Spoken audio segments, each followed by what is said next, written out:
before you picked it up. That's a classic. And they have asked me to join them for their weekly lunch, and I have wanted to be a part of this group. Yeah.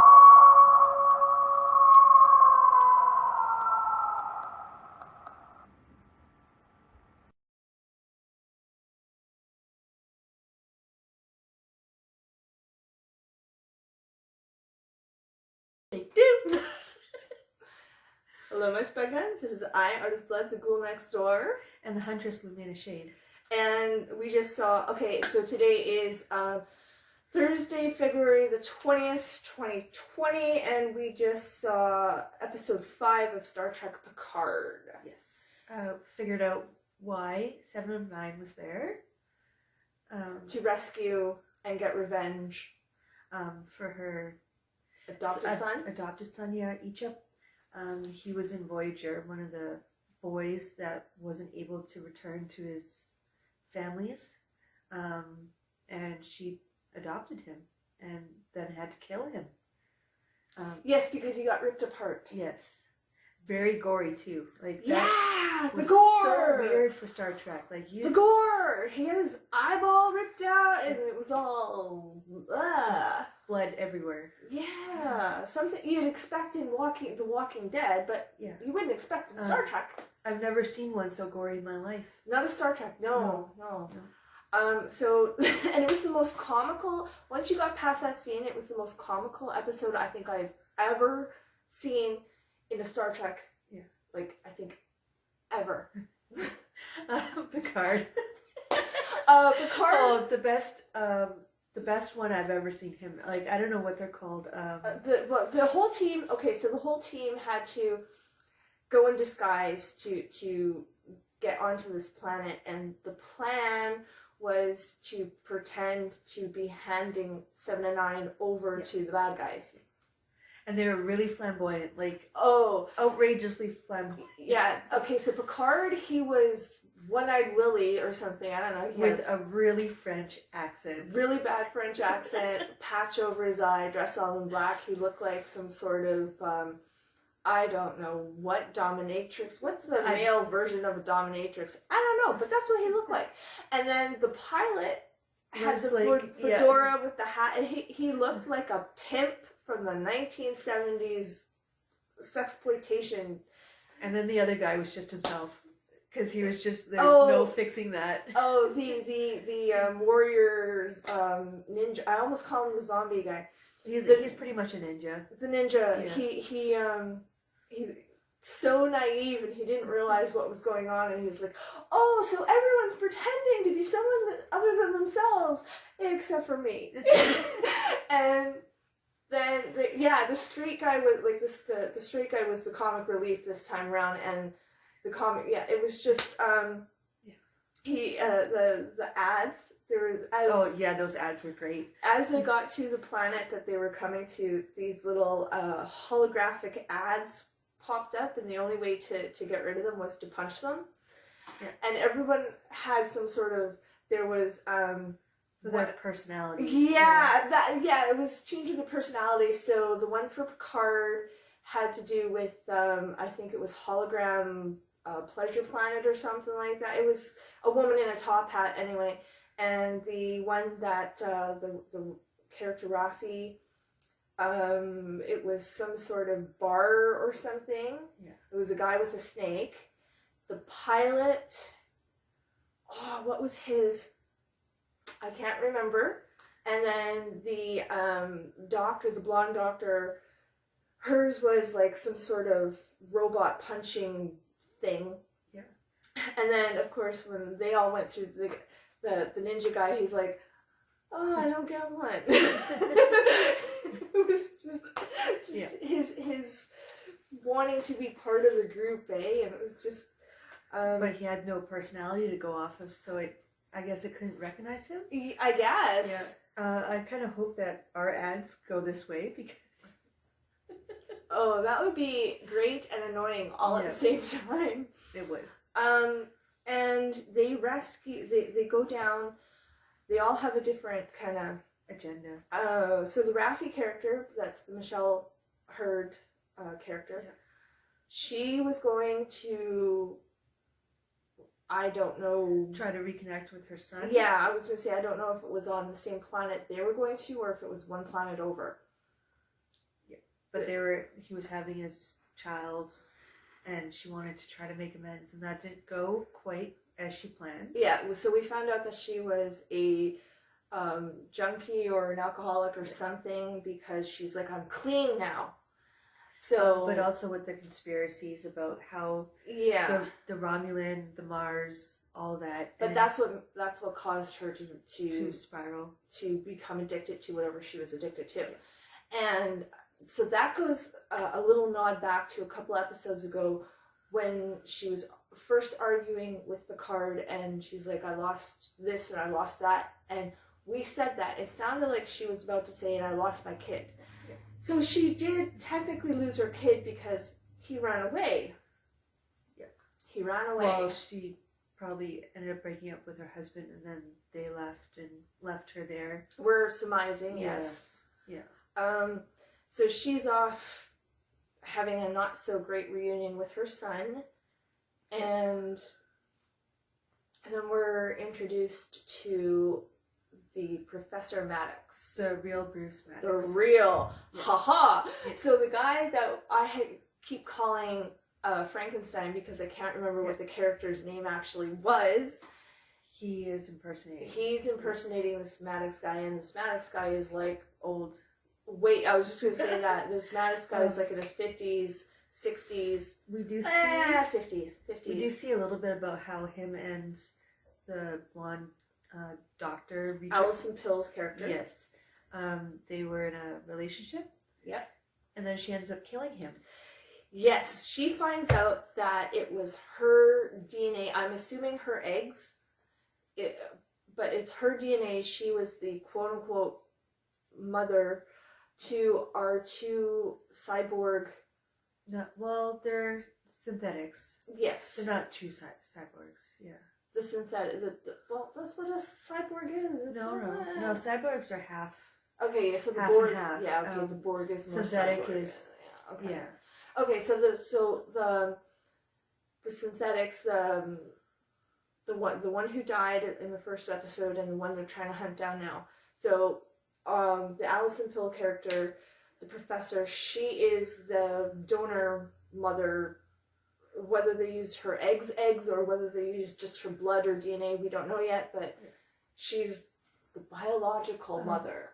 There was a lot of looks on her face while Bruce Maddox was describing what he was to Picard.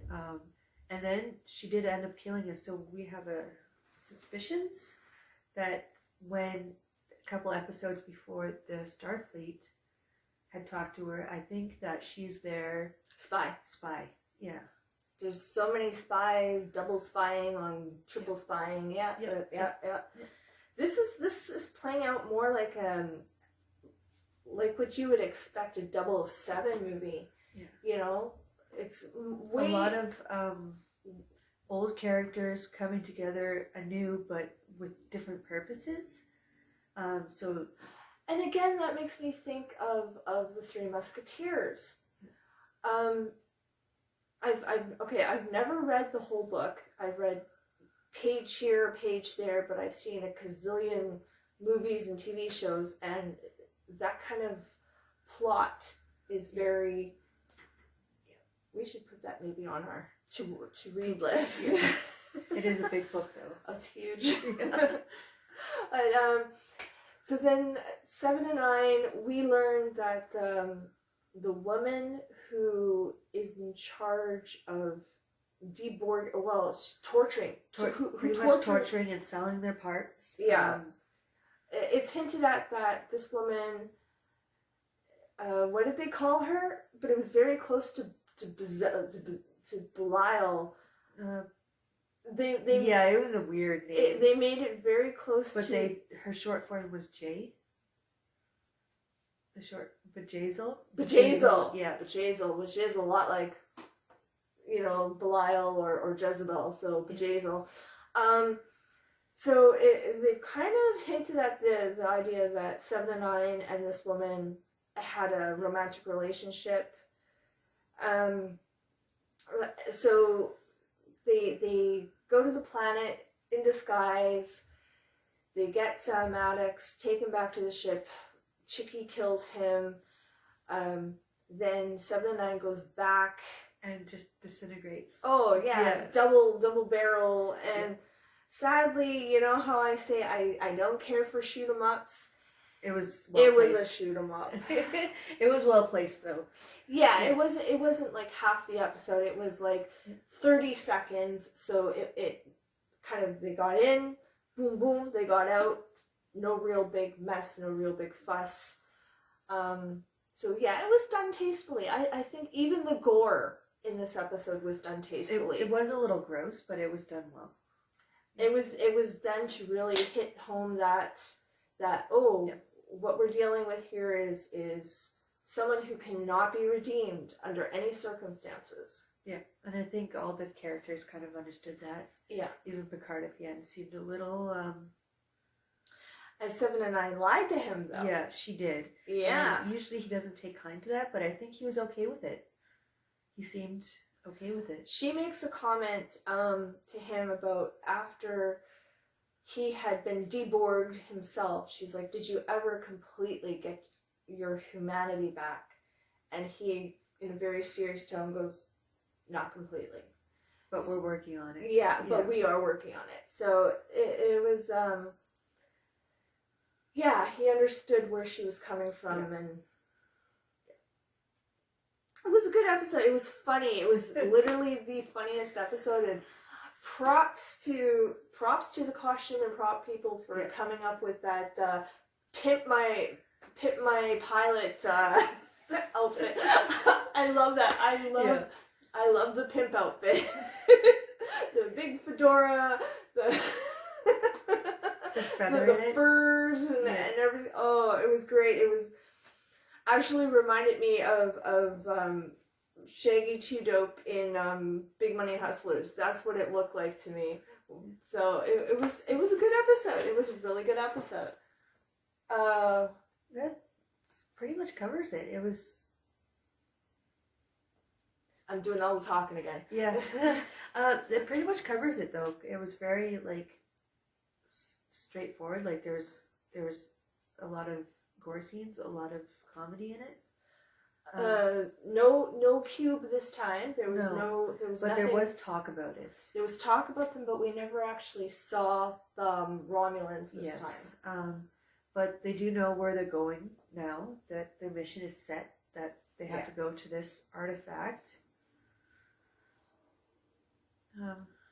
So I think that in the next couple episodes, they're going to be getting there. Hopefully by the end of the season, it's not just the next season that they encounter this. Yeah, well, this was episode 5, and I do believe there's only 10. Yes. So, things should start moving along pretty quickly in the next couple episodes. And there was one kind of interesting scene. This is how we learn that the professor was in a sexual relationship with the other professor. Bruce Maddox. Yes. She's watching a hologram video recording of the two of them baking cookies. And she's like, oh, so you've replicated the flour, you've replicated the sugar, you replicated the eggs, you replicated this, and you replicated that. And now you're going to set it on fire. And he's like, no, I'm going to bake it. And she's like, well, why not just replicate the cookies? And he's like, because that tastes gross. And she was definitely upset about it. Like, it was... Yeah. I think she killed him out of almost the way you would expect someone who is doing it through self-defense. No, I don't think so. You don't think so? No. Okay. Do tell. I think she was sent there to kill him. Okay, so... For the secrets. Yeah? Yeah. Oh. Or she killed him because he left. But that seems like... But I'm pretty sure that it was because of the secrets. You think she's a spy? Yes. Straight up. Straight up spy. Yeah. Hmm. With a little bit of feeling of, I think it's a combination of some things. Well, like she has like love lost feelings. When you go deep undercover, you're bound to get tangled. But she also has a lot of anxiety. Like she's supposed to do something, but she doesn't feel like she can do it, and there's a lot of like panic in her. There was an entire scene where she was panicking over having to use the tricorder, the transporter. Thank you. All right, I know my words. I really do. She just had to push like 2 buttons, and she was having a full-on panic attack over it, which I thought think was weird. was because she knew that she had to bring Bruce back, and that she knew what she had to do. She had to face him. Yeah.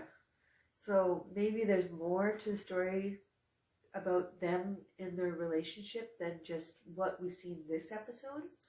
And they're gonna find out that he's dead next episode. That's guaranteed. Yeah. Like there's no hiding that. It was the end of the episode. Yeah. Cliffhangers. Yeah. A lot of those. But it's playing out good. I've seen a couple of other reviewers bitching and complaining. Yeah. But I'm liking it. I like it too. That they're doing a full season arc and not just doing episode by episode. Like episode by episode worked for the other Star Treks, but I think the idea of having an overall seasonal arc is what people expect now. No sub-stories, which is nice. The first 2 episodes had sub-stories, but they kind of tied in. Everything's tied in together now. I do like the old series and how that was. Maybe they will do another Star Trek series where it's long-running with the side stories, the sub-stories. But for this specific story, I don't think it would work. No. It's a very serious, like... Except for today's episode. And I think they just kind of threw some comedy in there for... Yeah, because it has been such a heavy, dramatic series up to this point. So episode 5 makes sense that would be the episode that they would say, okay, we need to have a laugh. Yeah. We've got serious, laugh, serious. Yeah. So, anything else? No? Okay, I think that wraps up this week's episode review. Hopefully next week we'll find out if they know what she's doing. I think they're gonna... Now that, like you said, that they know where they need to go, they're all going to go to the cube, and that's where, and they're calling it the artifact. Yeah. So the rest of the series will probably the majority of it will probably take place, if not all of it, on the Borg cube. Yeah.